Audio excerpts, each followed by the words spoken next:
Hello बच्चों, हिंदी कक्षा में आपका स्वागत है। आज हम आपकी कक्षा छठी का अध्याय 5 पढ़ेंगे।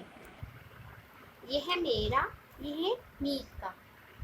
बच्चों, ये एक संस्मरण है। इसमें लेखक ने, जो कि ये लेखक हमारे हजारी प्रसाद द्विवेदी जी ने अपने बचपन के उन दिनों को याद किया है जब उनके कठिन अभ्यास कराने वाले शिक्षक अनूठे ढंग से शिक्षा दिया करते थे। द्विवेदी जी ने अपने शिक्षक द्वारा सुनाई एक कहानी का वर्णन किया है जिसे सुनकर उनके अनेक सहपाठी विद्या प्राप्त करने में सक्षम हुए। तो चलिए पढ़ते हैं कहानी। हमारे शिक्षक उन शिक्षकों में से एक थे जिन्हें हार्ड टास्क मास्टर कहा जाता है। उनके डर से हम लोग रोज का पाठ रोज याद कर लेते थे। फिर भी 2-3 बालक ऐसे थे जो कुछ भी याद नहीं कर पाते थे, ना बताई हुई विद्या को स्मरण रख पाते थे, अर्थात याद रख पाते थे, याद नहीं रख पाते। यद्यपि लिखने का काम तो वह गलत सही पूरा कर ही लेते थे। अध्यापक ने उनके लिए एक एक सुझाव निकाला और वह थी एक कहानी जिसे मैं अब तक नहीं भूल पाया। हजारी प्रसाद द्विवेदी जी कह रहे हैं कि वो एक कहानी सुनाई जो उनके शिक्षक ने, जो वो आज तक नहीं भूल पाया और ना ही कभी भूलेंगे। वो कहानी क्या थी, चलिए पढ़ते हैं। किसी गांव में 2 बालकों में गहरी मित्रता थी। दोनों एक दूसरे को मीत कहकर पुकारते थे। मीत का अर्थ होता है बच्चों मित्र। एक ही गुरु के पास दोनों पढ़ने जाते। उन दोनों की मित्रता देखकर लोग हैरान थे। एक दरिद्र पिता का पुत्र था, अर्थात एक गरीब पिता का पुत्र था। उसके पास ना खाने के लिए भोजन, ना ही पहनने के लिए कपड़े होते थे। किताब कॉपी की तो चर्चा ही दूर की बात है। दूसरा जो मित्र था वो धनी व्यापारी का पुत्र था। उसके घर में सब कुछ था। एक दिन मैं अपने पिता के सामने अड़ गया कि यदि दरिद्रता के कारण, यदि गरीबी के कारण उसका मीत पढ़ लिख नहीं सकता तो मैं भी नहीं पढ़ूंगा। उसकी तरह मैं भी अनपढ़ और दरिद्र ही रहूंगा। इस प्रकार उसने अपने मीत के खाने, पहनने और पढ़ाई लिखाई के सारे खर्च की व्यवस्था अपने पिता से करा दी।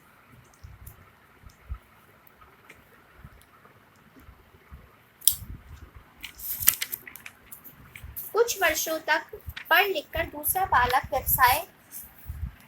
व्यवसाय में अपने पिता का हाथ बटाने लगा, लेकिन अपने मीत को वह सारे खर्च दिलाता रहा, जिससे वह निरंतर प्रगति करता रहा। आगे चलकर उसका वो मित्र खूब विद्वान के रूप में प्रतिष्ठित हुआ। उसका मतलब कि जब ये ख्याति जब विद्वान बन गया तो ये जो खबर थी वो राजा के पास पहुंच गई। राजा ने उसे अपना मंत्री बना लिया। और जो दूसरा मित्र था, जो उसका व्यापारी मित्र था, उसके साथ एक अचानक से एक घटना घटी कि डाकुओं ने उसकी सारी संपत्ति लूट ली। और जब वह जान बचाने के लिए अपने परिवार और घर से बाहर हुआ तो जो डाकू थे उन्होंने उसके घर को आग लगा दी। इस शोक में उसके पिता भी चल बसे। एक दिन राजधानी के मार्ग में उसने पुराने मित्र को फटेहाल भिक्षुक के रूप में देखा। मंत्री को बहुत दुख हुआ। वह उसे घर लेकर ले गया। मीत के परिवार को भी बुलावा भेजा, कुछ दिन खिलाया पिलाया। एक दिन व्यापारी मित्र बोला, इस तरह तुम कब तक मुझसे मेहमान बने रहोगे? मुझे कुछ धन उधार दे दो, मैं फिर से व्यापार करूंगा। फिर इसके मतलब मंत्री ने व्यापारी से कहा, विपत्ति में तो घबराते नहीं मेरे महाराज प्रत्येक पूर्णिमा के दिन याचकों को दान देते हैं। जो याचक सबसे पहले सामने आता है राजा से 100 मुद्राएं देते हैं। अब दूसरे दिन था, उसने अपने मित्र की सहायता कैसे की? निश्चित समय पर उसे राजा के सामने प्रस्तुत कर दिया। मंत्री की व्यवस्था से उसे राजा से 100 मुद्राएं मिल गई। वह हंसता हुआ घर लौटा और अब उसका परिवार भी सुख से रहने लगा। उसे नगर लौटकर नए सिरे से व्यापार करने की योजना बनाई। दोनों मीत मिले और एक दूसरे से विदा हुए। मंत्री राजकाज में लग गया और उसका मीत अपने व्यवसाय में अनुभवी और विपत्ति का मारा होने के कारण उसने व्यापार में अपनी पूरी शक्ति और बुद्धि लगा दी। व्यापार चमक उठा। उधर जो मंत्री संपन्न था, उसका जो मित्र था वो संपन्न था, लेकिन वह दुखी था। वह दुखी इसलिए था क्योंकि उसका बेटा बहुत नालायक था। लाख उपाय करने के बाद भी वह पढ़ लिख नहीं पाता था। एक दिन मंत्री को अपने मीत की याद आई और वह अपने मित्र के पास अपने बेटे को लेकर पहुंचा। मीर के पास पहुंचा तो उसे बहुत आश्चर्य हुआ कि जितना द्वारिका से लौटे हुए श्री कृष्ण कि मीत सुदामा को हुआ था। उसने मीत को सचमुच लखपति, क्योंकि उसका मित्र था जो वो लखपति हो गया था, उसने कहा, लेकिन मंत्री को तो उसकी चिंता सता रही थी कि उसके मतलब कि फिर उसने जो मंत्री का जो मित्र था उसने उसकी उदासी का कारण पूछा कि क्या हुआ मित्र।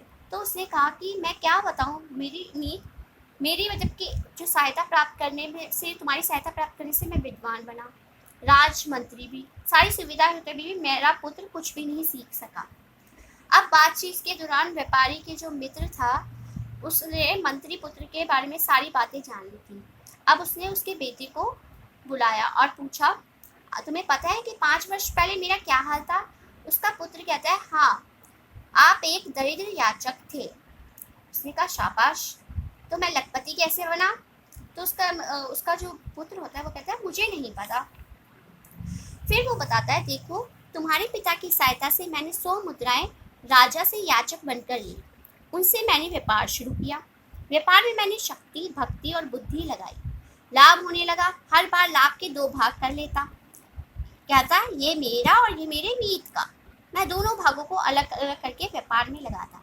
इस तरह लाभ बढ़ता गया और व्यापार बढ़ता गया। व्यापारी ने मतलब कि उसको अच्छे से समझा दिया। व्यापारी ने प्यार से उसके बेटे को चूमते हुए कहा, अगर इसी तरह तुम भी एक एक ज्ञान को, एक एक विद्या और गुण को अपना समझ लो तो अपने लिए और अपने मित्रों के लिए दिल और दिमाग में रखते जाओ। 5 वर्षों में तुम क्या बन जाओगे? बालक खुश होकर बोला कि मैं ज्ञान और गुण का लखपति हो जाऊंगा। मंत्री समझ गया कि लड़के की बुद्धि खुल गया था, लड़के को समझ में आ गया है। ये उसके मित्र ने समझाया था, उसे अब ये चीजें समझ में आ गई। उसने मुस्कुराते हुए अपनी मीत से विदा ली। राजधानी पहुंचकर उसका पुत्र अध्ययन में 4 गुने उत्साह से लग गया। हर रोज वह कुछ सीखता और मन ही मन अपने काल्पनिक मित्र को भी सिखाता। वह कहता, ये मेरा है, ये मेरे मीत का है। इस तरह हर पाठ दोहराता जाता। लड़का मन लगाकर पढ़ने लगा। वह विद्यार्थी भी सीखता, वह कई विद्याएं सीखता रहा, अच्छे गुणों से संपन्न होता गया। 5 वर्ष बाद वह एक प्रकांड पंडित बन गया। आगे चलकर अपने पिता का उत्तराधिकारी बना। गुरुजी की कहानी सबको सुनाते, विशेष रूप से उन शिष्यों को जिनका मन पढ़ाई में नहीं लगता था। इस सीधी सादी कहानी का सभी विषयों पर बड़ा प्रभाव पड़ा। सबने पढ़ाई लिखाई में के प्रति नया उत्साह भर जाता है।